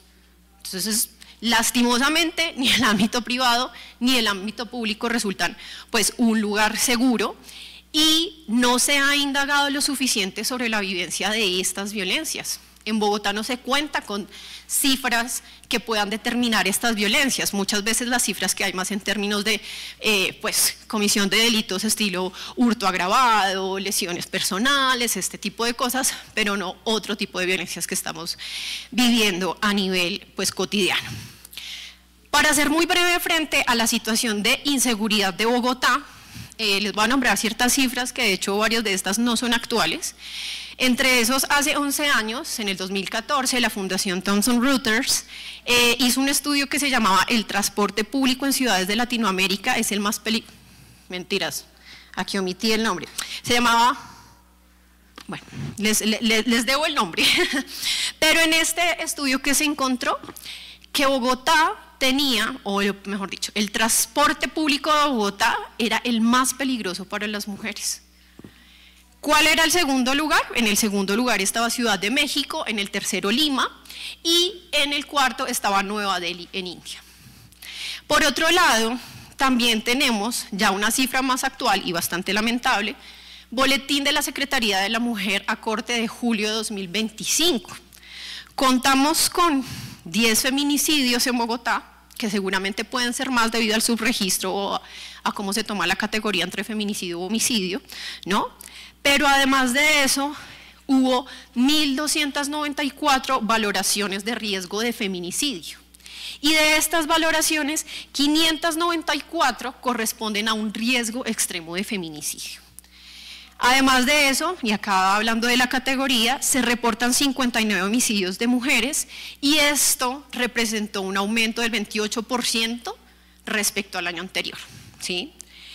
Y bueno, a pesar de que en este momento contamos con un plan de gobierno que se denomina Bogotá Camina Segura, que es del año 2024 al 2027, bueno, creo que varias de las personas que estamos acá presentes sabemos que en Bogotá se camina de diferentes formas, excepto de manera segura. Se siguen presentando no solamente las violencias de género, sino otro montón de situaciones de seguridad que tenemos que vivir. Y bueno, para aterrizar un poco más esta cuestión de la violencia de género, voy a hablar del acoso callejero. Porque el acoso callejero precisamente es una de las manifestaciones más cotidianas de violencia que tenemos que vivir las mujeres y que es algo que no se ha tenido en cuenta. Además de todo, el acoso callejero, más allá de ser una vivencia de violencia cotidiana, ¿sí?, que me atrevo acá a decir, sin temor a equivocarme más bien, que todas las mujeres que estamos acá presentes hemos vivido acoso callejero al menos una vez en la vida. Y que muchas de esas experiencias no fueron como el solo chao linda, qué hermosa que estás, sino puede que para alguna haya sido una experiencia mucho más traumática, más violenta. Y hago un paréntesis, otro paréntesis, y esta cuestión de la afectación, porque a veces creemos que el acoso callejero es cualquier bobadita, la consecuencia o la afectación solo la va a poder determinar la mujer que la vive. porque puede que a usted le digan chao linda y ay, a mí me da igual, pero puede que a una compañera le digan chao linda y puede que a ella sí le afecte y esa afectación dure corto, mediano, largo plazo, ¿cierto? Entonces, además de vivir o ser un hecho de violencia, el acoso callejero constantemente y la violencia le está transmitiendo a las mujeres el mensaje de que no pertenecemos a la calle, ¿sí? La calle es un espacio masculino. Y voy a hablar de estas cifras rápidamente, que bueno, si ustedes tienen ahí el papelito en la mano pueden revisarlas rápido, y es que la Veeduría Distrital en el año 22 hizo un informe que arrojó diferentes cifras, entre esos un hallazgo muy importante es que Bogotá no cuenta con un indicador que permita ampliar el panorama de las violencias, mucho menos cuenta con un indicador específico sobre acoso callejero. Voy a mencionar par muy rápidas. Esta, ahí me faltó y me disculpo, esta encuesta se le hizo a 3.809 mujeres. El 70% de las mujeres se sienten inseguras en la calle y en el espacio público, el 67,2% percibe inseguridad al movilizarse, el sistema Transmilenio es el percibido como el sistema de transporte más inseguro después de los paraderos del SITP, el 83,4% experimentaba acoso callejero en algún momento de su vida, el 80,4% ha padecido acoso en Transmilenio, el 62,8% no sabe dónde denunciar la situación de acoso, que también resulta bastante problemático, y el 89,3% de las mujeres que ha sufrido acoso no lo denunciaron por desconfianza institucional, es decir, no solamente no conocemos las rutas, sino que si las hay, las mujeres no confiamos en la efectividad de ellas. Entonces, ahora ya respondiendo, ¿por qué es importante el enfoque de género? ¿Esto qué tiene que ver con el gobierno urbano? Pues es tan sencillo como que desde la teoría de género y todas las feministas que están metidas en este rollo del urbanismo le apuntan a algo muy clave y es apuntar a la escala más pequeña, que no solamente la escala más pequeña es el cuerpo, sino también mirar lo cotidiano, las tareas de cuidado, los movimientos. Seguramente, por poner acá un ejemplo, en nuestros barrios, seguramente muchas mujeres, doña Juanita de la tienda de la esquina, seguramente esa señora tiene más información del barrio que nadie, porque ya todo el tiempo está pendiente de quién va, quién viene, hace un montón de diligencias, entonces tiene conocimiento de su territorio, ¿no? Entonces, eso por un lado, importante atender como una escala un poco más pequeña. Dos, también un poco superar esta visión que homogeniza las experiencias y que precisamente lo que nos permite es ver que las mujeres no solamente tienen diferentes movimientos, tareas, sino que también tienen diferentes percepciones sobre la ciudad. El hecho de que las mujeres vivan violencias no solamente genera unas afectaciones a nivel mental, emocional, sino que también hace que se limiten los movimientos. Y esta limitación de movimiento no es solamente que yo prefiera estar en la casa, sino que en términos de urbanismo, de participación, de gobernabilidad que implica, pues que yo no interactúe con más personas, que yo no aproveche la oferta cultural, que no participe en espacios políticos, que cuando estoy en la calle simplemente sea para cumplir tareas puntuales porque mi afán es llegar lo más rápido posible al bus, al carro, a la casa, al lugar en el que yo me sienta segura, pero además, me agité. Pero además de hablar como de la violencia, es también un poco cuestionar cómo entendemos la seguridad. Si la seguridad la entendemos con cámaras, vigilantes, el aumento de fuerza policial, o la seguridad la podemos entender desde una visión más humana, desde la escala más pequeña de qué implica la percepción de inseguridad, qué implica que yo pueda trabajar como mujer, qué implica que yo pueda balancear las tareas de cuidado con mi trabajo, que implica que yo pueda salir a cualquier hora de la noche tranquila, que implica que yo pueda salir a tomar cerveza, a un concierto, a una obra de teatro en el parque, que yo no tenga que pedirle a un compañero de la universidad que me acompañe al paradero de bus porque me da miedo. Entonces, por eso es importante la escala, ¿no? ¿Qué es lo que pasa con todas esas cosas un poco más chiquiticas que funcionan? Y para ir cerrando, la calle, el espacio público, como bien se dice, se supone que es público. Y esto no está pasando, no es público porque ciertas personas, entre ellas las mujeres, pues se nos restringe el acceso libre a la calle. Y otra cosa también muy importante, y es cuál es la visión de ciudad que tenemos. La ciudad debería también implicar el disfrute, el ocio, la apropiación, que a mí me parezca mi ciudad bonita, que a mí me parezca una ciudad agradable, que me permita ir a donde yo quiera. Eso no está pasando. No pasa en Bogotá y seguramente no pasa en otro montón de ciudades. Y bueno, además de todo, hablar del derecho a la ciudad, de la justicia espacial. El derecho a la ciudad implica que todos y todas tengamos derecho a ella.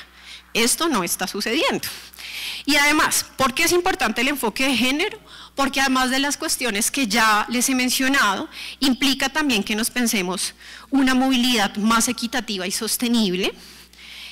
También implica que pueda haber mayor participación femenina en el mercado laboral, y esto, pues digamos en términos más extensos, pues va a favorecer no solamente que la economía local, sino que también dinamiza la productividad de las ciudades.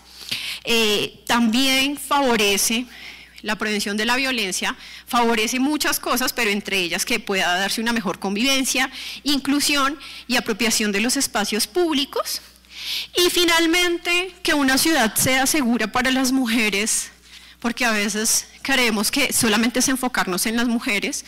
No, si se favorece que una mujer se pueda apropiar seguramente, tranquilamente, de una ciudad, seguramente esos beneficios se van a extender a la demás población, adultos mayores, niños, niñas, adolescentes y demás. Y ya para cerrar ahora sí, el enfoque de género pues también contribuye a que las ciudades a nivel internacional puedan verse con otros ojos, ¿no?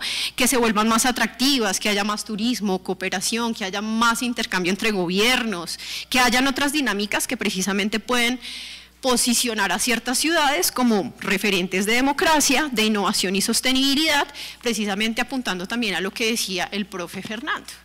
¿Por qué no se nos están ocurriendo formas más innovadoras y creativas de hacer ciudad? Y el enfoque de género, porque seguramente acá dirán, bueno, hay otro montón de enfoques diversos que también le apuntan a ello, a la inclusión, pero precisamente el enfoque de género puede llegar a ser un enfoque bastante innovador que nos permita pensarnos pues las ciudades desde otros lugares y otras miradas. Gracias.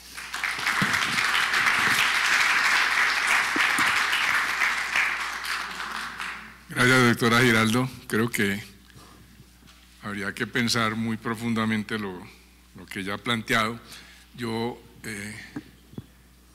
solamente me atrevo a decir algo, digamos, en este sentido, y es que, claro, no se trata de pensar, no se trata solamente de pensar una ciudad para las mujeres. Es que estamos hablando, las mujeres son más de la mitad de la población. Entonces hemos construido un hábitat que excluye a más de la mitad de la especie para la cual se supone que se hace la ciudad. O sea, ese es el problema fundamental, digamos, de todo este tipo de asunción de lo que es la problemática de construir un ámbito de existencia, o sea, el elemento central de la definición de una especie como es la especie humana. Y ahí hay un elemento que yo quiero rescatar de lo que planteaba la doctora Giraldo, y es la cuestión del cuidado. Es que la especie humana tiene una característica, y es que es la especie menos dotada para la existencia. De todas las especies que existen en la vida, la menos dotada para la existencia es la especie humana. Y ahí ya hay un elemento que nosotros nos hemos olvidado, porque todos nos hemos creado hasta el final, hasta ahora, ¿no es cierto?, en el sentido de que nosotros somos los dueños de la naturaleza. Y se nos ha olvidado un elemento central, y es que sin cuidado no somos capaces siquiera de existir los primeros 15 o 20 minutos de existencia. Entonces, la teoría del cuidado no es solamente una teoría feminista, y plantearla en este momento es una perspectiva, dijéramos, de apertura, de profundización de lo que yo mencionaba al principio, ¿no es cierto? Estamos en un proceso, y por eso es importantísimo creo yo que poner sobre en el espacio público una perspectiva como la que está en este momento tratando de profundizar el Instituto de Estudios Urbanos. El problema no es encontrar fórmulas para garantizar un gobierno de una determinada manera, sino de empezar a trabajar sobre condiciones de existencia sobre las cuales tenemos capacidad de conciencia, es decir, de conocimiento y de saber para quién estamos trabajando. Cuando se reclama una ciudad para las mujeres, no es solamente una ciudad para las mujeres, es una ciudad en la cual no se excluya a la más de la mitad de la población de la especie para la cual se supone que se hace. O sea, ese es el absurdo que estamos viviendo, más allá de todas las demás cosas, o más acá, porque puede ser más acá también, ¿sí? Entonces, en ese sentido, lo que está en el fondo es haciendo una crítica profunda de las formas de hacer la política, es decir, aquel ámbito en el cual nosotros podemos encontrar la perspectiva del gobierno. Ya hemos visto, entre otras cosas, volviendo a la ponencia que hacía la doctora García también, ¿no es cierto? Es decir, el asunto de que estamos viviendo un momento en el cual estamos lo mejor dotados para la producción, y allí las mujeres tienen un papel fundamental de trabajar, de hacer esa perspectiva, digamos, también. Entonces, ahí se nos va abriendo un marco en el cual se pone en cuestión todos los parámetros que tradicionalmente se han tenido para referenciar la perspectiva de la política, es decir, del gobierno, de cómo nos damos un gobierno, de qué nos damos una perspectiva de eso. Así que muchísimas gracias por esas ponencias y pasemos entonces a la siguiente, que va a plantear el doctor Alejandro Macuacé Otero. Él es doctor en urbanismo de la Universidad Nacional Autónoma de México, magíster en estudios interdisciplinarios del desarrollo, becario, Universidad del Cauca, especialista en gerencia de proyectos de la Universidad del Cauca, economista de la Universidad del Cauca. Se desempeñó en procesos multiescalares de planeación del territorio, planes de ordenamiento y manejo de cuencas hidrográficas, ordenamiento departamental y ordenamiento forestal y de comunidades técnicas, profesor de la Escuela Superior de Administración Pública Territorial del Cauca. Su ponencia se llama Los retos de la despoblación y concentración urbana en Colombia. Profesor. Muchas gracias. Bueno, muy buenas tardes para todos aquí presentes. Felicitar al Instituto de Estudios Urbanos por sus 20 años, por este espacio que genera, y a la ESAP que me permite estar aquí desde la Territorial Cauca. Voy a plantear, digamos, algunos elementos de introducción, población mundial, elementos de la concentración urbana, el panorama en Colombia y algunas medidas para considerar. El crecimiento de la población ha sido una gran preocupación a través de la historia, y esto ha tenido, digamos, unas fuertes implicaciones en las diferentes medidas que se han tomado. Y en ese sentido, digamos, en la medida que va creciendo la población, tenemos que entender que de un lado crece, pero de otro lado tiene que ver con cómo esta población se concentra, se distribuye, en qué lugares se ubica. La realidad es que precisamente esa dinámica demográfica se encarga de configurar o reconfigurar las diferentes dinámicas que se dan en el territorio. Y en ese sentido, al partir, digamos, de estos componentes básicos, la natalidad y la mortalidad, que dan paso al crecimiento vegetativo, la inmigración y migración, que dan paso al crecimiento migratorio, y esa serie, digamos, de acontecimientos en términos del tamaño y del comportamiento, el crecimiento que tiene, la estructura, como han venido mostrando los colegas, como ha venido cambiando a través del tiempo, de la mano de eso, de la distribución, es decir, cómo se encuentra concentrada, dispersa, y eso genera, digamos, importantes retos en términos de la administración pública. Y la movilidad, porque finalmente tenemos que entrar a considerar qué es lo que lleva a que la población se mueva en una dirección, se mueva en otra, es por voluntad propia, ¿a qué obedece esto? Entonces, ahí hay, digamos, unos elementos para arrancar. Profe Fernando casualmente estaba mencionando esto cuando estábamos iniciando, y es que al mirar este esquema de los últimos 12.000 años, pues vemos que ha habido un crecimiento, digamos, bastante lento, ¿sí?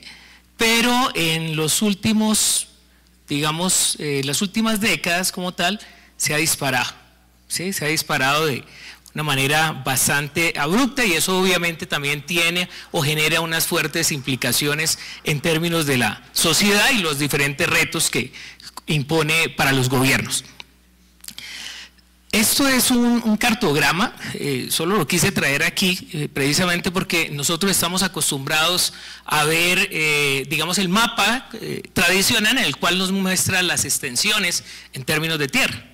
Sin embargo, ese cartograma, lo que, como pueden ver, cambia, a pesar de que mantiene de alguna manera la forma, pero cambia en la medida en que muestra el tamaño real en términos de la población en el contexto mundial. Y en ese sentido, Asia tiene el 57.1%, África el 17.6%, Europa 8.9%, América Latina y América del Norte 7.9% y Oceanía el 0.6%. Entonces, esto también muestra cómo está la población concentrada y distribuida en el mundo. Importante ya para entrar a mirar un poco lo que ha venido sucediendo en el contexto colombiano. Tenemos que ver que para que la población se haya podido concentrar, esa concentración obedeció a múltiples elementos.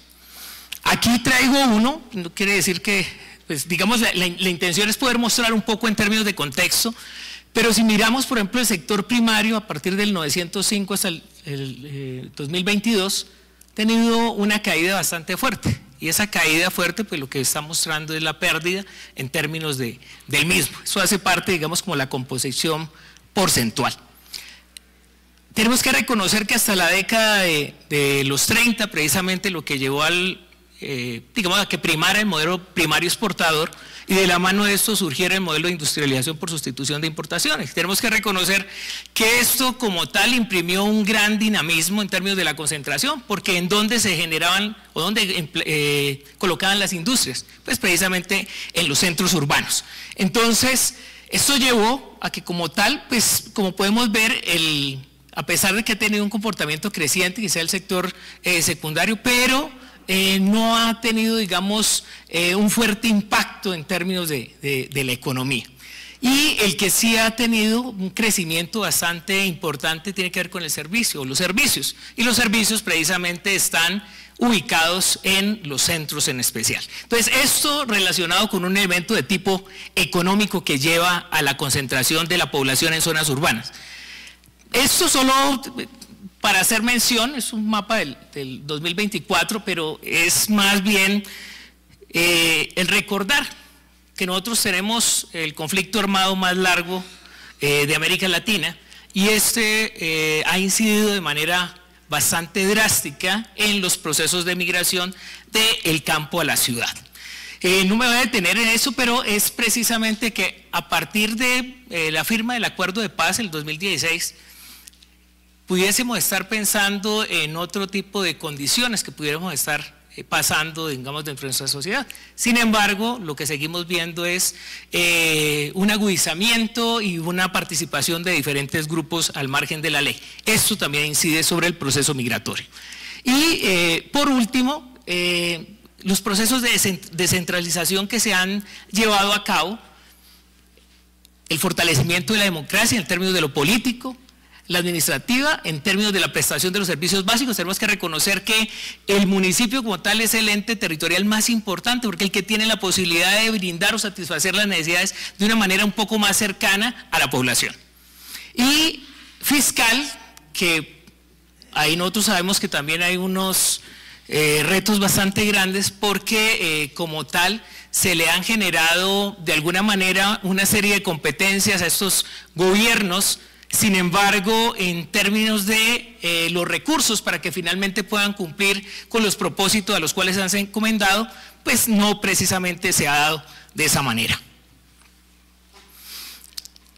Esto nos muestra cómo ha venido comportándose la población de Colombia a través del tiempo, a partir de los censos desde el 38 hasta el 2018. La línea azul nos muestra la población total, la roja nos muestra la población rural y la gris nos muestra la población urbana.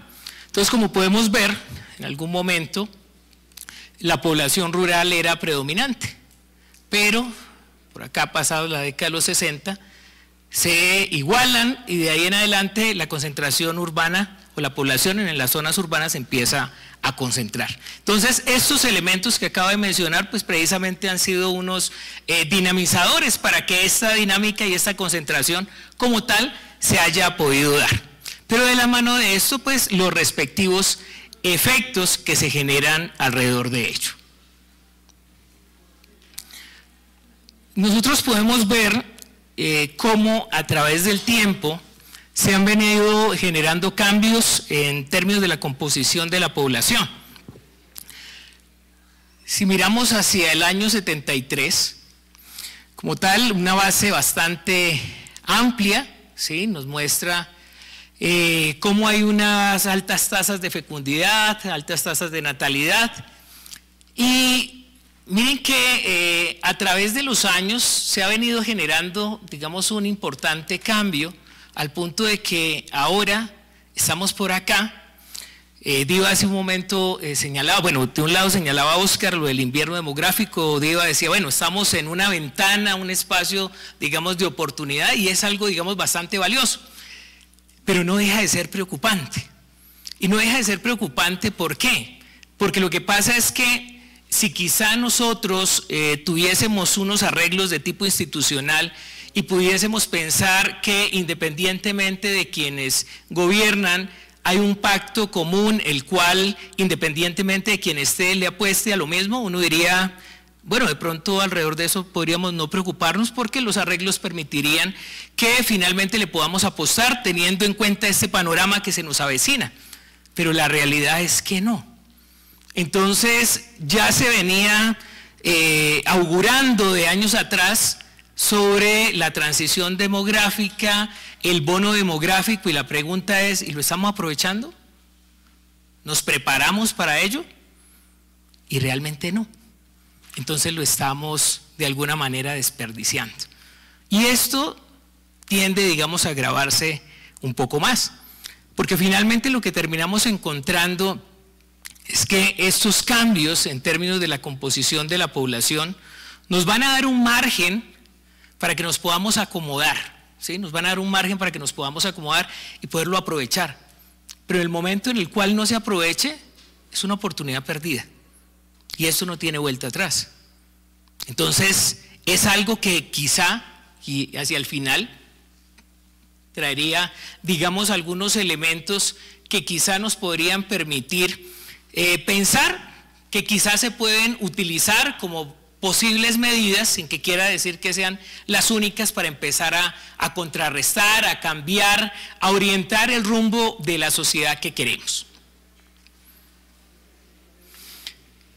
Complementando un poco lo relacionado con las pirámides, miren por ejemplo esta comparación entre el año 93 y el año 2018, en términos de la composición de los hogares, ¿sí?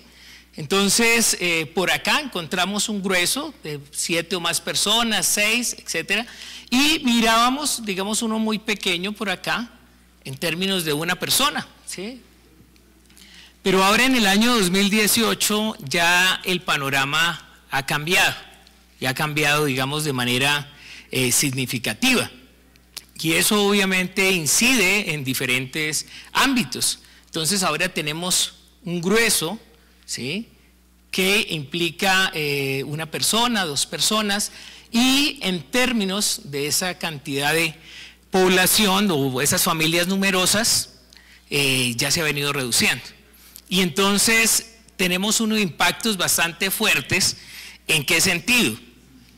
Como tal, ustedes recordarán que cuando nosotros hablamos de los ingresos de los diferentes municipios, entre el 70 y el 80% se va para salud y educación. Entonces, en este momento se están teniendo espacios en los cuales, por ejemplo, en los últimos 6 años se han venido cerrando de manera significativa colegios, tanto en lo urbano como en lo rural, tanto públicos como privados. Y ya hay unas infraestructuras, ¿sí? Ya hay unas infraestructuras planteadas. ¿Qué sucede con el tema de la salud?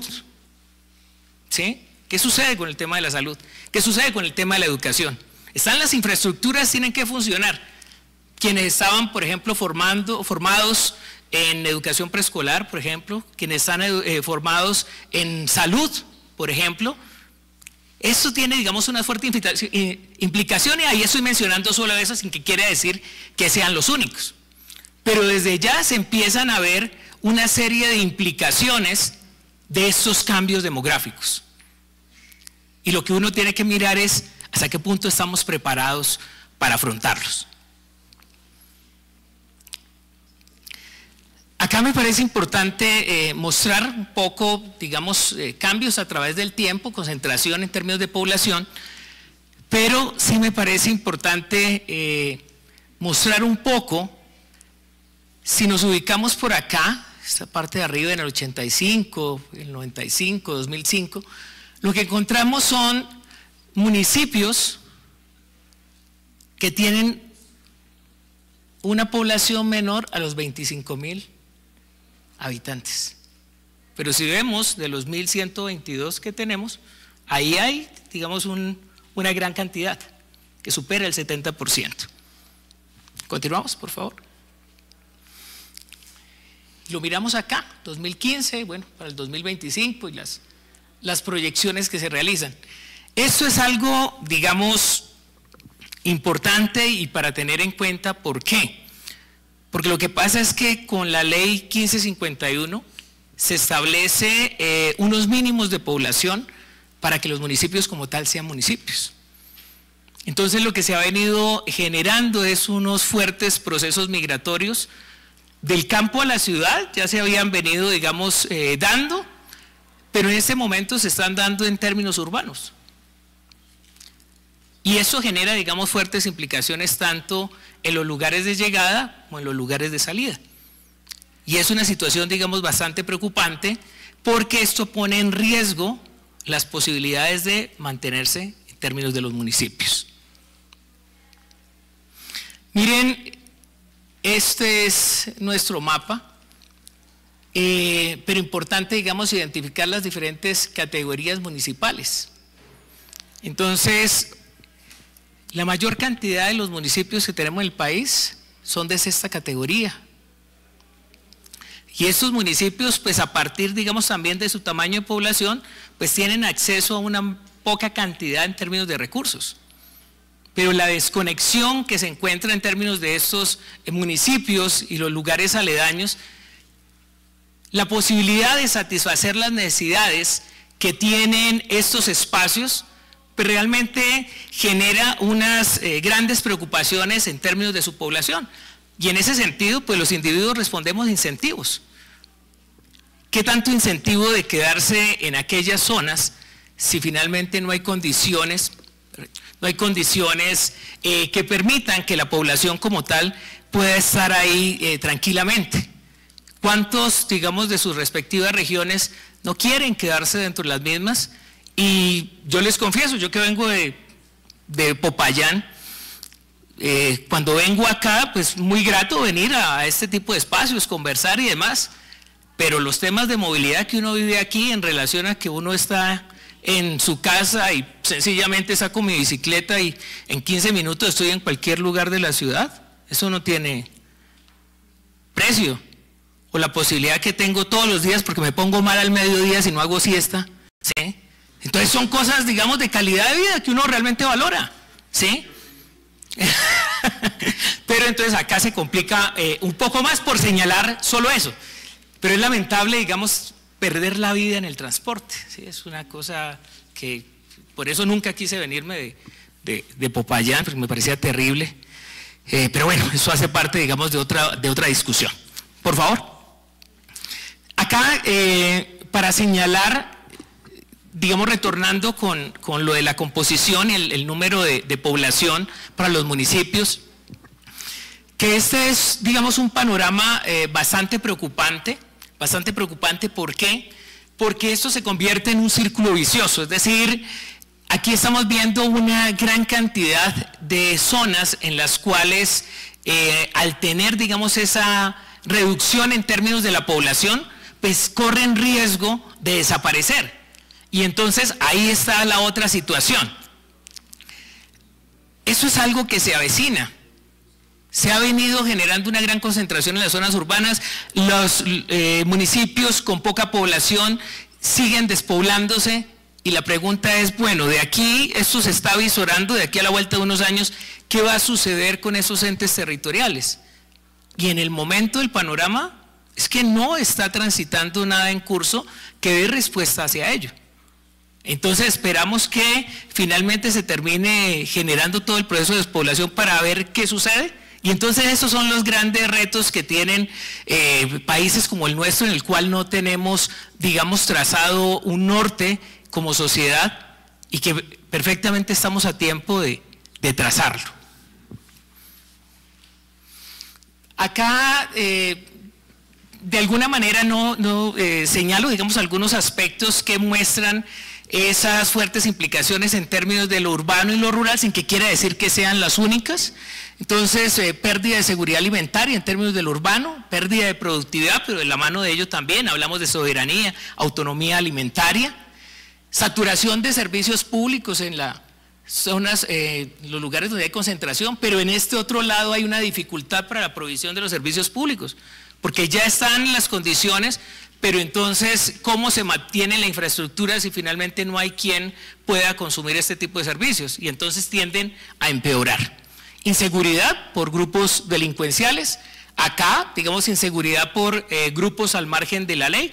Es muy común que en estas zonas donde empieza a presentar despoblamiento se empiezan a asentar diferentes grupos de un lado, pero de otro lado también se empieza a hacer expropiación de tierras, ¿no? Digamos, y en este sentido también es importante ver también los fuertes impactos que se generan en términos ambientales, incendios forestales, por ejemplo, congestión en la movilidad y pérdida de tiempo. Pero en este otro lado es escasas opciones para que la gente como tal se pueda mover. ¿Qué sentido tiene generar rutas de transporte si finalmente no hay una gran cantidad de población que amerite que esto como tal se pueda dar? Pero la población igual tiene que movilizarse. Presión en términos de recursos naturales y en este otro lado agotamiento en términos de recursos naturales. En diferentes lugares del país nos hemos visto expuestos a todo lo que tiene que ver con la minería ilegal, por ejemplo. ¿Sí? Diferentes afectaciones. En el Cauca hemos perdido ya algunos ríos y en este momento en el macizo colombiano, lugar donde tenemos, digamos, la principal fuente hídrica del país y estamos, digamos, viviendo este tipo de problemas. La última, por favor. Entonces, algunas medidas así ligeramente para contrarrestar de alguna manera estos impactos. Realmente creo en esa relación universidad, empresa, Estado, sociedad. Creo que si estamos aquí visibilizando aquellos hallazgos de lo que hemos tenido la oportunidad de encontrar, también es necesario que los diferentes actores como tal tengan la posibilidad de conocerlos y de la mano de eso tomar decisiones. Es decir, ese es un problema de país y el problema de país lo resolvemos entre todos. Aquí no va a venir nadie, ningún superhéroe a salvarnos, tenemos que salvar todos. Y en ese sentido tiene que ver con que cada uno de nosotros aporte desde el lugar que le corresponde. Generación y uso estratégico de la información demográfica. Lo que se ha venido presentando aquí tiene que ver con demografía, pero tengan la plena seguridad que no es precisamente de los asuntos más taquilleros. Y eso tiene unas fuertes implicaciones en términos de la sociedad. Y no es donde más programas de formación hay, ni a nivel de pregrado ni posgrado, ¿sí? Entonces es necesario que tengamos conocimiento alrededor de ello porque eso nos permite tomar decisiones estratégicas. La implementación de la reforma rural, es decir, la población como tal quiere quedarse en determinados lugares o quiere irse, pero se requieren incentivos. Si no hay incentivos, no hay condiciones, pues la población finalmente no se va a quedar en el campo ni va a retornar al campo. Es necesaria la revisión integración e implementación de los instrumentos de ordenamiento territorial. Nosotros tenemos cualquier cantidad de instrumentos de ordenamiento territorial. Ya vamos a completar 30 años de ordenamiento territorial y el ordenamiento territorial finalmente ha generado ese gran cambio. Los planes de ordenamiento de primera generación que mostraron, un saludo a la bandera. ¿Qué conexión había en términos de planes de desarrollo, planes de ordenamiento? Entonces, las diferentes escalas, claro, pero es necesario que se implementen. Fortalecimiento de capacidades locales. Miren, el sistema general de regalías ha venido surtiendo una serie de cambios, pero esos cambios han mostrado que los municipios y los entes territoriales que más se benefician son los que más fuertes están. ¿Qué se requiere? Que haya un fortalecimiento en términos de ello. De lo contrario, no pasa absolutamente nada. Integración e implementación de proyectos de impacto regional entre los niveles de gobierno es fundamental, porque finalmente terminamos encontrando que el gobierno nacional tiene unos intereses, el departamental tiene otros intereses y el municipal. Tenemos que centrar en lo que está sucediendo en las regiones y a partir de ello empezar a pensar en proyectos que permitan construir región. Muchas gracias.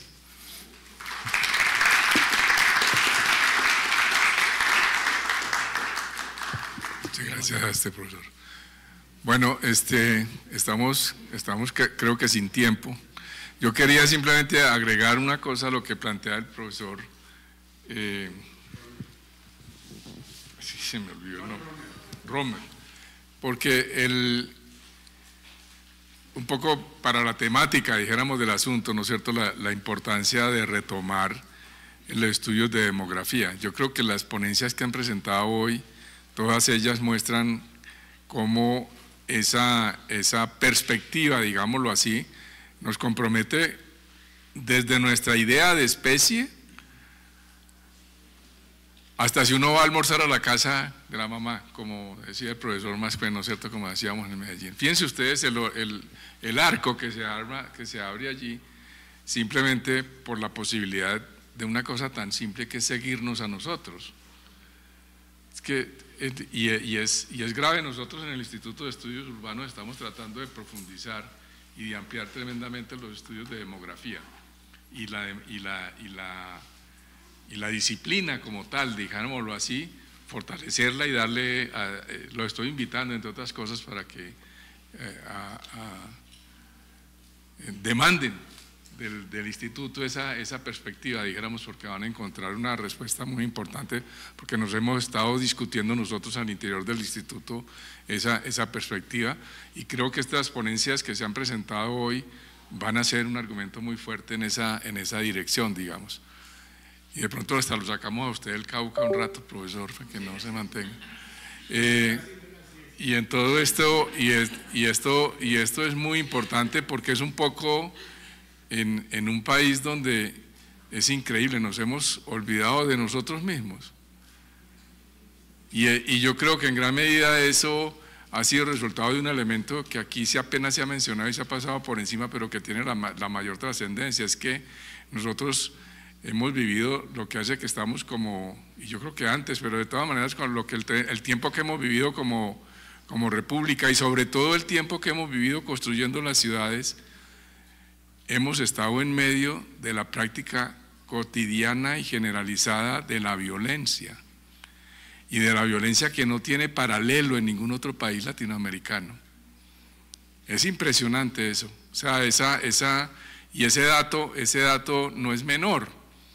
O sea, cuando nosotros pensamos ahora en algo, mañana en una presentación, no estoy haciendo propaganda en la presentación, pero mañana voy a hablar un poco en la perspectiva de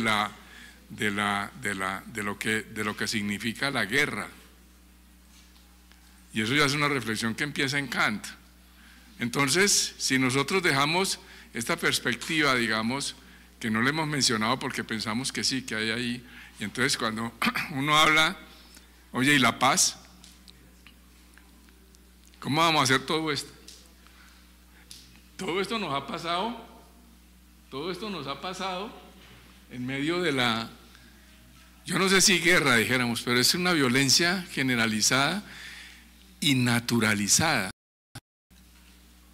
al punto de que hay mucha población en Colombia que lucha por mantener la violencia, que piensa que hay que mantener la violencia y que lo que se haga contra la violencia hay que oponerse a eso, y especialmente en las ciudades. Entonces, por eso, digamos, cuando uno dice, oiga, es que más de la mitad de la población tiene prohibido, o mejor dicho, tiene prohibido y se ve porque sale con su riesgo si sale a la calle después de las 10 de la noche. Más de la mitad de la población de estas ciudades tiene prohibido salir después de las 10 de la noche. Lo tiene tan prohibido que no nos damos cuenta que lo tiene prohibido. Entonces, en ese sentido, digamos, el objeto de estudio de una cosa que se llama el Instituto de Estudios Urbanos se complejiza tremendamente. Pero quiero decirles que eso también lo hace fascinante. Y por eso nosotros, como miembros del Instituto de Estudios Urbanos, queríamos que esto saliera y se planteara en el espacio público para que ustedes vean lo fascinante que es este trabajo y este estudio, porque nosotros, de alguna manera, varios de nosotros, ya lo hemos dicho varias veces, más que profesores de la universidad, de una temática, somos militantes de una causa. Una causa que, como acaban de presentar las profesoras y los profesores, es absolutamente necesaria abrazarse a ellas. Nos vamos a quedar sin preguntas porque ya llegamos a las 6:30, pero quería agregarle, el profesor se tiene que ir para la casa, dice Oscar Alfonso, pero Alfonso no le coman carreta, Alfonso, que es como los chistes que hacía al principio de la presentación de él. Entonces, yo les agradezco mucho que estén aquí y espero que hayan visto lo fascinante que es el estudio de la ciudad desde una perspectiva tan cercana a nosotros como la demografía. Un abrazo.